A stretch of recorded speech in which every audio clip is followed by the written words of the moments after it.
So, as you know, the creative industry is a people's business, and actually, so what we want to discuss first is what kind of people, what kind of talent do you need to produce the work you actually do? I think everybody of you has very different talent inside their agencies, and maybe give a quick overview. Do you have a microphone? Quick overview.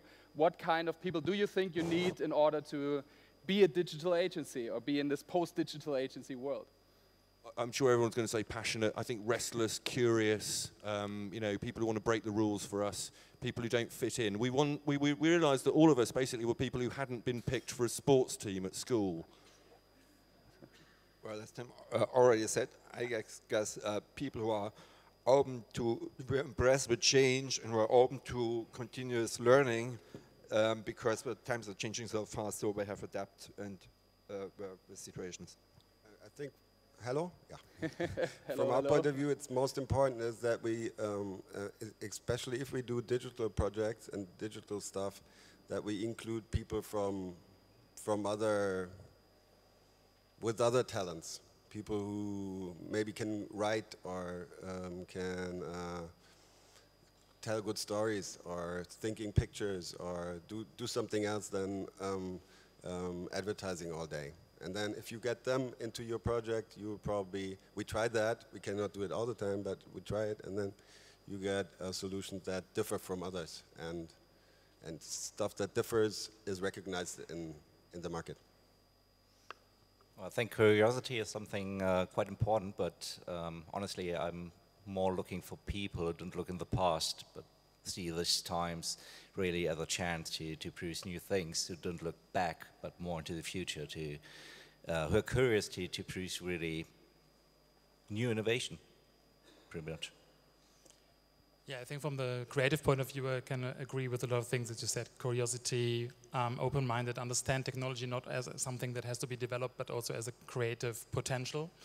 And on the other side, we need, of course, people who understands clients, understands their needs, understands what is the best offer for someone who at least pays us for doing all that things. And we are still an agency, so I think that's also a very important kind of person that we need.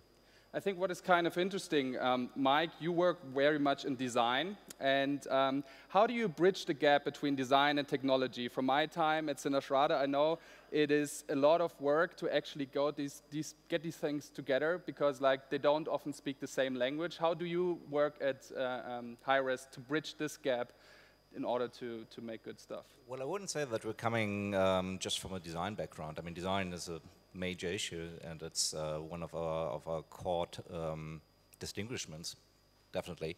But if you don't have the technology to bring it to life, then design from a digital point of view doesn't make sense.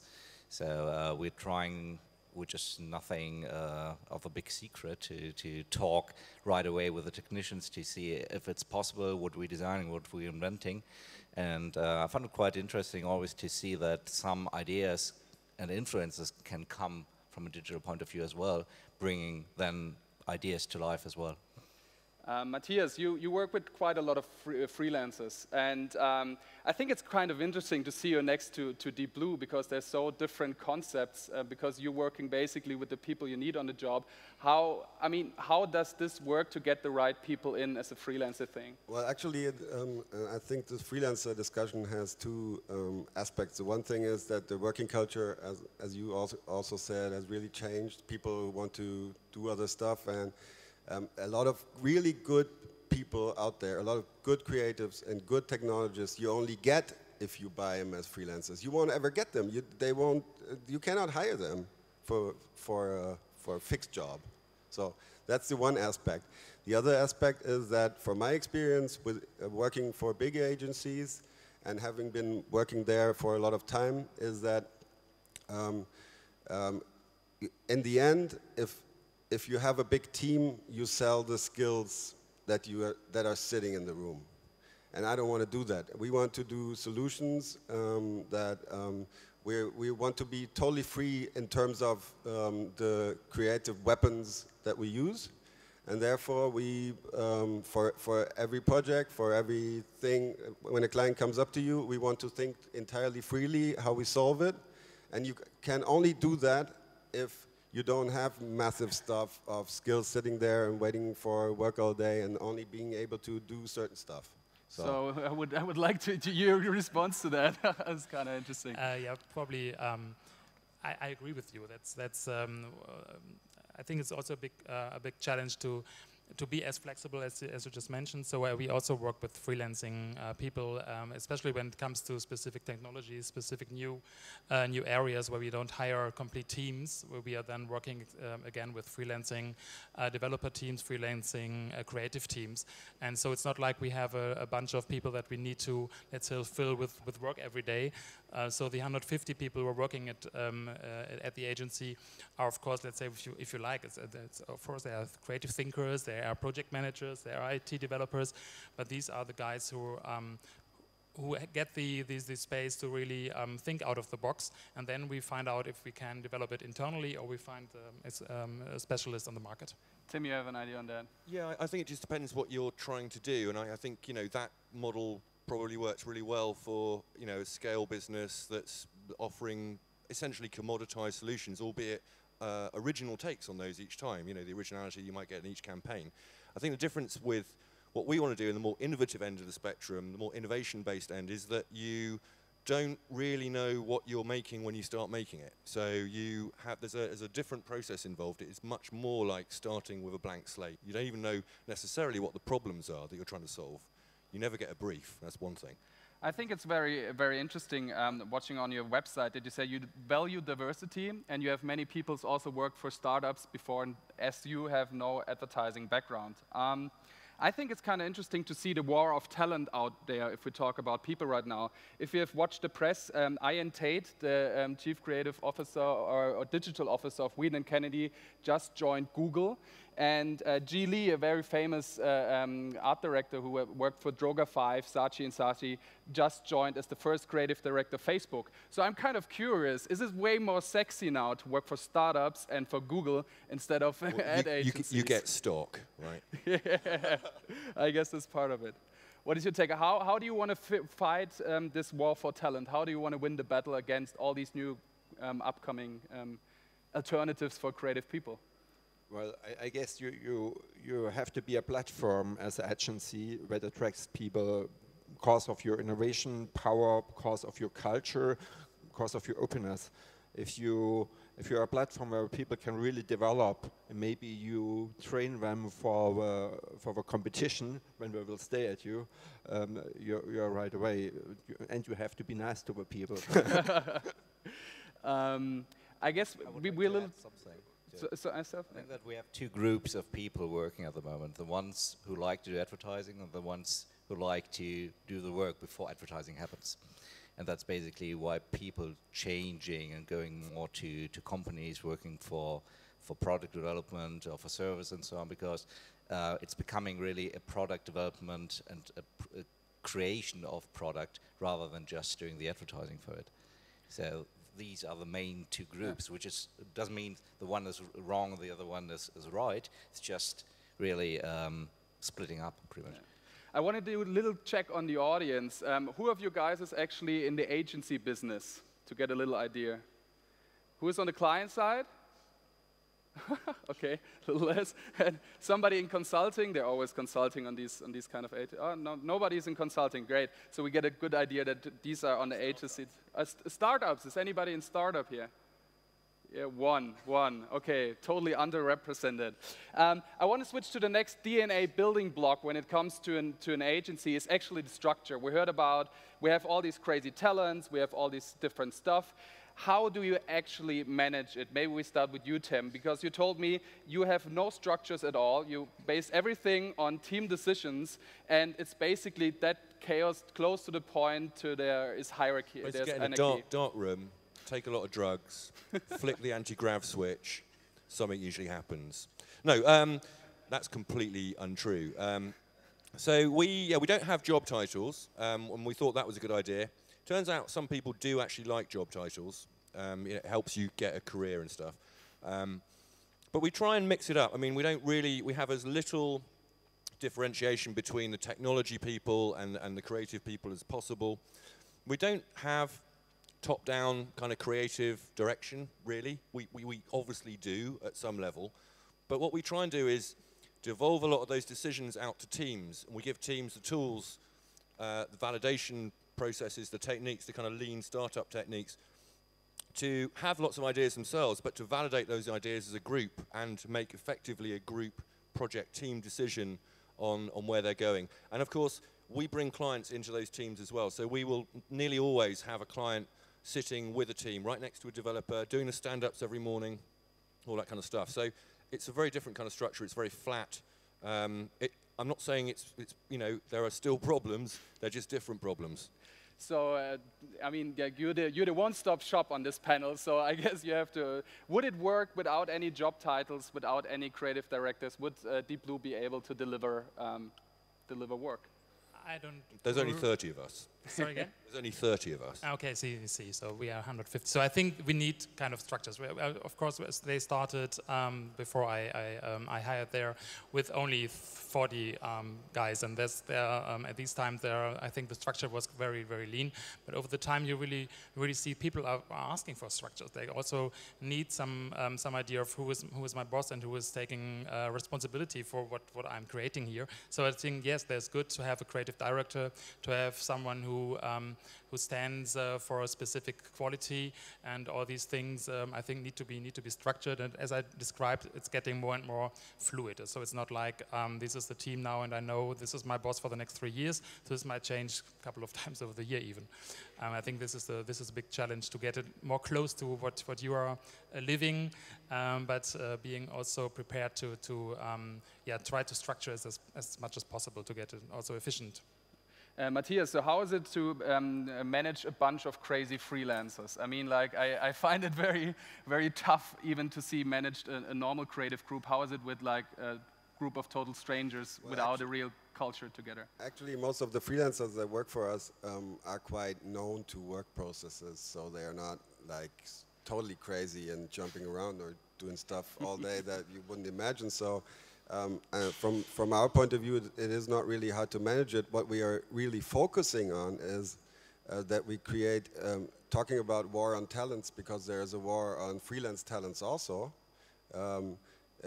Because if you want the best to work for you, you need to create a culture that at first you have to pay bills fast. Pay bills fast. Freelancers will love that. This is very important. Pay bills fast. That's the most important thing. No, but actually you have to create a culture where freelancers sort of are integrated liquidly, as you said it, and seamlessly. And you do that by not treating them like some external people, external object coming to your office. You do the total opposite. You create a culture that embraces them, and if they come in the morning, everybody says good morning, and nice that you're here, and it's cool that you work for us this week. How long are you going to work for us? You don't work tomorrow? No problem. We won't either. I have the same problem as him. In the end, the bosses always work, and everybody else is having some spare time. That's the worst thing about freelancing, but still we are embracing them, and that pretty much works. So be nice to people. That's important. I just would like to add something because of structures. I had some let's say responses from freelancing. They really like to work with Deep Blue because we are structured. They have briefings. They know what to do, and they get their money hopefully paid quickly enough. But this is, I think, again, comes to a specific kind of structure that a lot of freelancing people are really also appreciating. Yeah, for those of you who don't use hashtag and Twitter, we also allow certainly questions from the audience. So we'll have Tamara just raise your hand, and if you have a question, say who you are and to whom you address the question. The money issue was actually a good starting point for the next DNA thing. We have people, we have the structure, how to manage it, but how do you guys make money? I mean, this is like something, especially in the agency world, who is declining, or at least like not as good paid as it should be. How do you guys make money, or how do you guys want to make money with off your structures?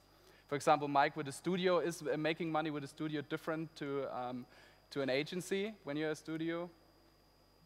Somehow, but not really. I mean, still we're doing pitches, we're getting a lot of business through private contacts, by knowing people, asking us. I think that identification with a studio is a strong thing regarding high res, because as we all identify very strongly with the brand and stand for the brand, I think that people see this kind of passion in the work and try to ask us as a consultant, as a design consultant, to do jobs for them. So I think that the distinguishment to an agency or to an advertising agency is that we are trying to build our own identity as a kind of business engine as well, to really attract people that fit to us and that match to our idea of working. Martin, since you're working in digital for 30 years, you had your own agency, you work for for Omnicom basically. What do you think is the best business model? What in your perspective worked the best, at least for you, when you've seen all of that? Well, it's difficult to say.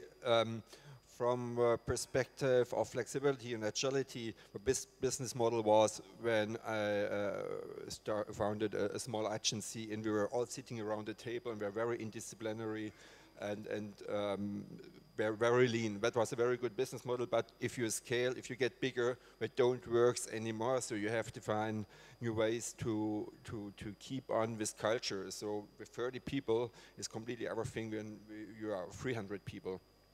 But that is the art to find structures that bring it alive. Tim, I have a question for you. I mean, we talked beforehand, and I think you already launched your first product. It's a small one, but Hologram, which is a very nice app for Instagram, actually. And we talked about it, why actually agencies haven't invented Instagram. They would be rich now. I mean, $1 billion would be quite a nice return on investment. What do you think why agencies don't make that kind of money and stick to the simply sell bodies lease model? Well, we've made a number of little products like that. Hologram was one we did for the iPad a couple of years ago. Pickle is the one we've done on the iPhone. It's like Instagram but with sound. Both of them were free. I mean, for us, they are good ways of experimenting with stuff in a way that we might not get to do if we were doing it on a client project.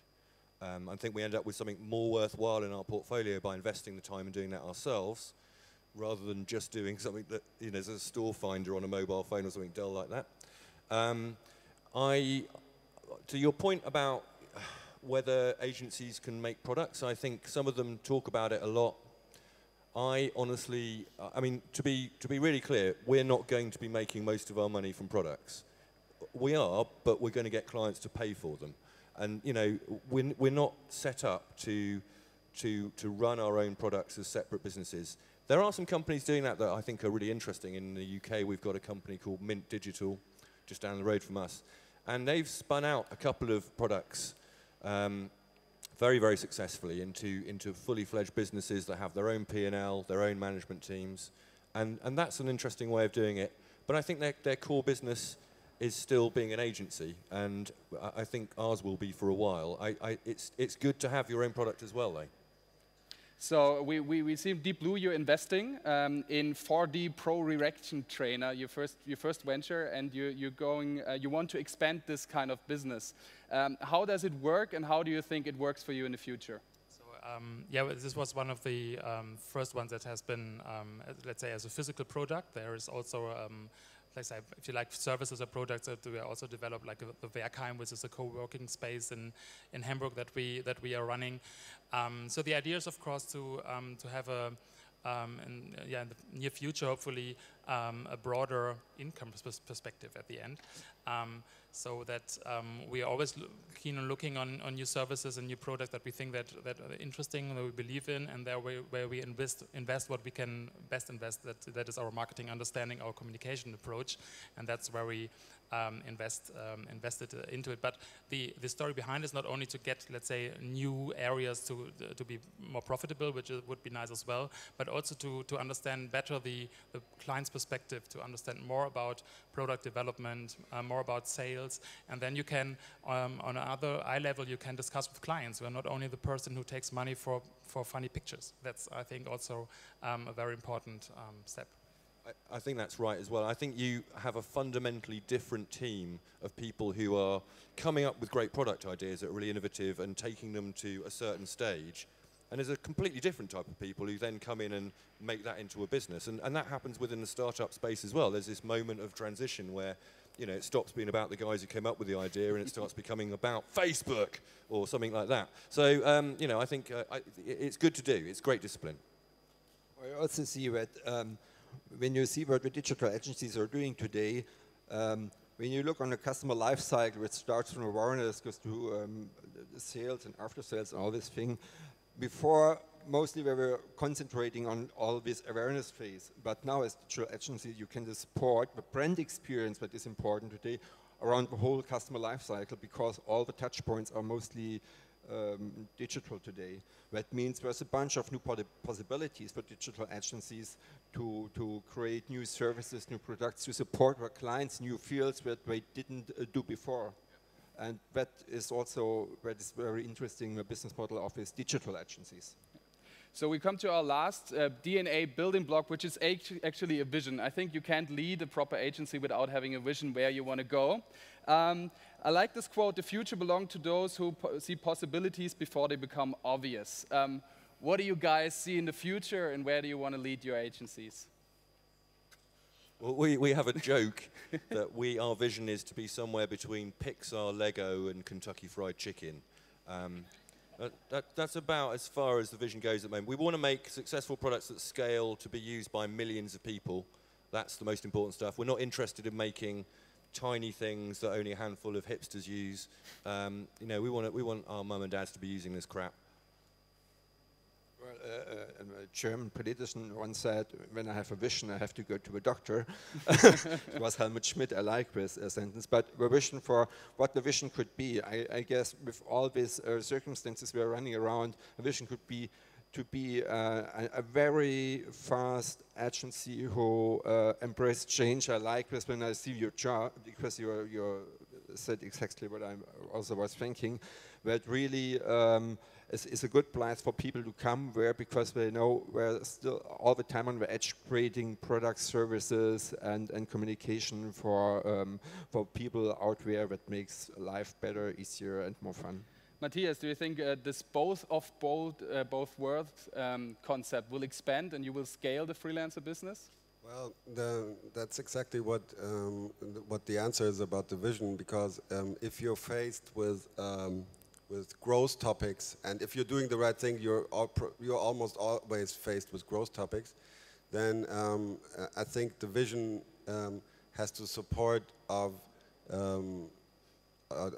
a way of doing this growth in a good and solid way. So meaning that you have the quality that you have today, and you really stuck to it, and that the people that work for you are still happy, even if it has to be the situation if it is 20 or 30 or 40 or 50 or 100.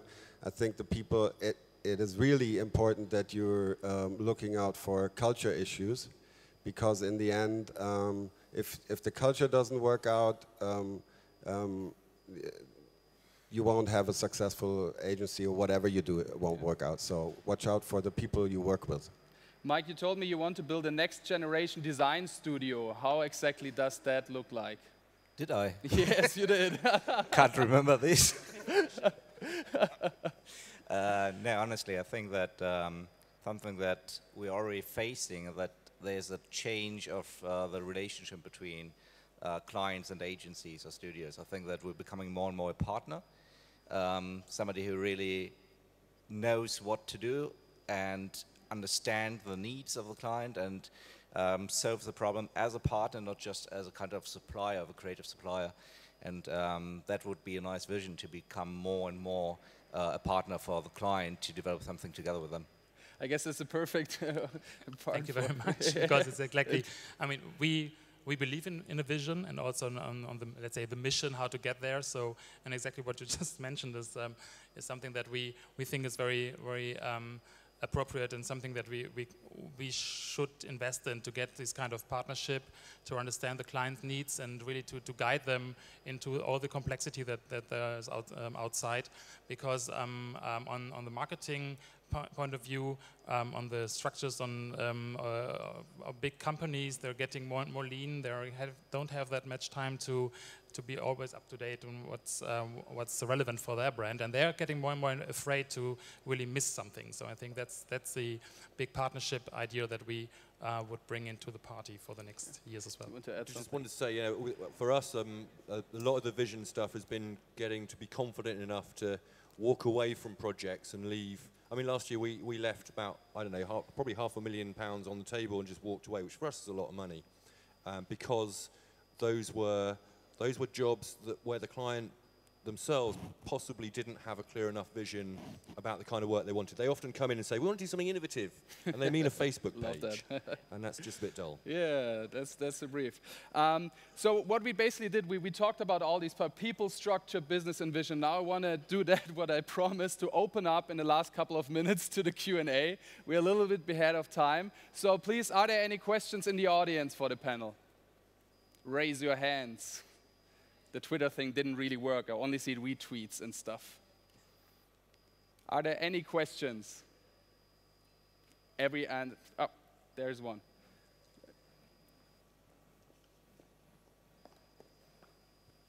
Hello. So I'm very curious about what's the design process that you follow for every given project. Like, do you have a design process in place? I know there are a lot of visual designers, interaction designers. I don't know if you do like some research prior to start designing or after that. We design a new process for each new project, a new approach for each new project. We have a set of tools that, broadly speaking, come from Agile, Lean, visual design, and service design. It's always different. Yeah, same with us. I think that we're using a kind of a toolkit, various tools, paper prototyping, whatsoever, and redefining on every job the workflow again and again and again, which is quite a mess. But there's no way to solve it at the moment, because I think you need a kind of a workflow to a certain point, but if it's too rigid, then it doesn't allow you to really create something new. So especially in a small team, it makes sense to, let's say, redefine it in a way on each project. Another question from the audience.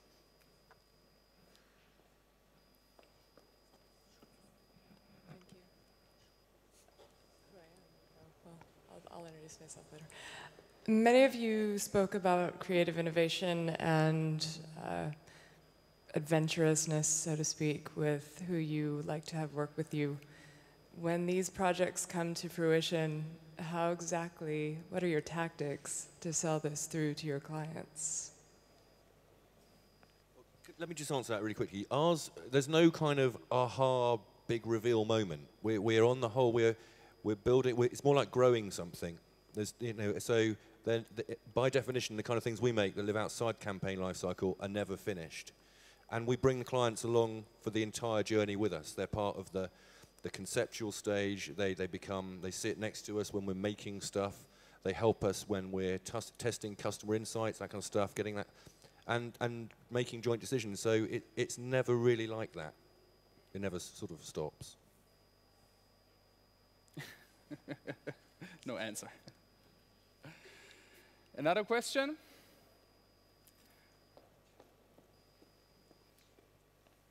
Thank you. Hi, I guess I have a similar question.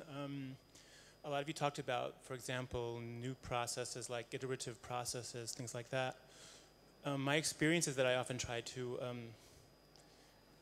bring these kind of processes into the projects with my clients, and they, at least in Germany, they seem to get mad at me. Just had a client like yell at me basically for, why didn't you say that 3 months ago? And I said, well, it wasn't there 3 months ago. I was wondering how, you guys are all saying, you're doing new things, studio instead of agency. How do you deal with that kind of stuff? do you have a process to, or do you have a technique for introducing things like iterative processes? I'm being greedy because I had to do my whole talk in about 2 minutes. But so yeah, it's payback time, bitches. Well, it's difficult, and it's always difficult, and some clients are just not going to wear it, and they're the wrong clients for you, and so you should get rid of them and get some new ones. But the way you sell it is really difficult, and I think what we've learned is that I think you've got to try and break down the problem into smaller parts, and perhaps take less in the first bit of the project that you ever do for them. That's the bit that, you know, maybe just defines the parameters of the project and how we'll all work together. And it's a very small amount of money, perhaps. You know, there are lots of techniques that are very good for doing that. I mean, you know, solving software problems in the way that Agile is designed to do is quite a good way of doing it. You can take a lot of those techniques and apply it to design and strategy as well. So I would try that. Maybe I can just add that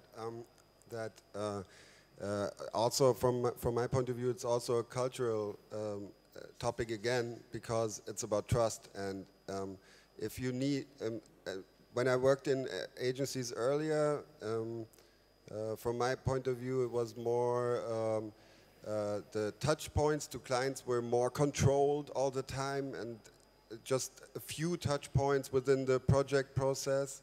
And we try to do it totally different. We try to have a sort of emotional binding situation with to get our client to really get to know us and to trust us. And then with the feeling of trust in this relationship, it is way easier at certain points to say, hey man, something changed, and more from like, because you're closer to them. And we tried that, and I pretty much got the feeling that it works out better than what we did before. I guess also with this a kind of attitude change that has to be happen on client side and on brand side, because the world outside is much more complicated than it was before, and the client has to be involved much more. He has involved himself much more than before. It's too easy to say there's an agency or a studio that solved my problems, because a lot of problems has to be solved already on the brand side and the attitude the brand has out to the market, to the agencies, and where we're acting. We experience that being, in a way, honest and efficient is a big help. Means like before starting right away of creating many ideas or designing lots of stuff, using references to show examples, to understand in a first talk with the client if he understands what we are thinking of and what the solution could be like, always helps in a way just to avoid spending lots of time in developing things that then after, let's say, 2 weeks, we together find out that it doesn't work, or he doesn't like it, or it was completely the wrong way. And Tim takes payback time seriously. Really he has something to add. I think that the other thing is working extremely fast, like you just said, but I've always found account management to be a layer of waste. And actually, if you remove them, everything works better. I think that's now a good response. I wouldn't agree on that, but again, there is obviously a need of getting clients involved much more in the creative process, to doing workshops, for example. If we're creating new digital platforms like the Auktionata that I presented, the clients were in our agency, I know, sometimes 2 times a week, doing whole day workshops where we really develop together the scope of this, and then during this process getting more and more clearness about the concrete concepts that has to be developed. So I think the idea of we getting a briefing and then coming back 2 weeks later and present something and then, oh, big surprise, it's not what I wanted. I think this is something that needs to be changed more and more, and this is how we try to work. But again, there's also a change of client culture. Some clients want that. They want services and they want you to present 2 weeks later. But I think again this was actually a good point, and we again ahead of time. We will have time for one more question if there is anyone, and if any, and then I will wrap up our panel. So maybe a last simple question. So working in those liquid working structures and with liquid working structures with freelancers and so, what are your experiences with referencing actually? So do you allow freelancers working for you to reference projects? Do you have problems with people working for you referencing stuff they didn't really do? Or for you as agencies working as subcontractors for other bigger agencies? Sometimes we have problems with this. Is this an issue for you? Well, no, we allow every freelancer to show the work he's done for us by mentioning that he's done it for high-res. That's something important. What sometimes is a problem, indeed, is if we work together on a pitch and didn't win the pitch, then that's an issue. Because, I mean, obviously, it's hard to show stuff on public that wasn't really released, but everything that has been produced for real inside the studio, we allow everybody to show it and use it as a reference. Yeah, I can agree there are the same policy with the Blue. Of course, there are some contracts again with clients where you have to have to know that they don't want to be named as reference at all. So then it's also something that you manage with your freelancing contract. So I think that's something that we are looking for to have the contracts correct. But overall, everybody can show, of course, what they created for us by mentioning working for Deep Blue. That's fine. I guess it's a question of culture.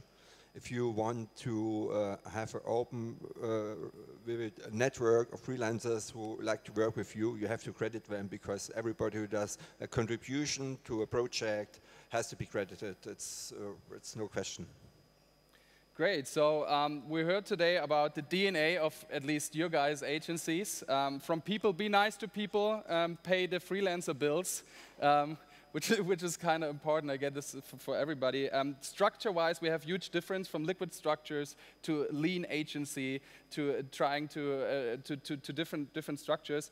I guess the business point of view is going to be very, very interesting, because in the future, I think it's not only the agencies competing for the kind of money we're doing right now. It's Google, it's startups, it's all these different companies competing for the same budget. So I think the business part will be very, very interesting, and I'm kind of want to see what the future holds for us. And I think to close with the vision between Pixar, Lego, and Kentucky Fried Chicken, I think that's a very, very nice vision. So I definitely want to see what Made by Many will develop in the next couple of years. So thanks everybody for listening to this talk.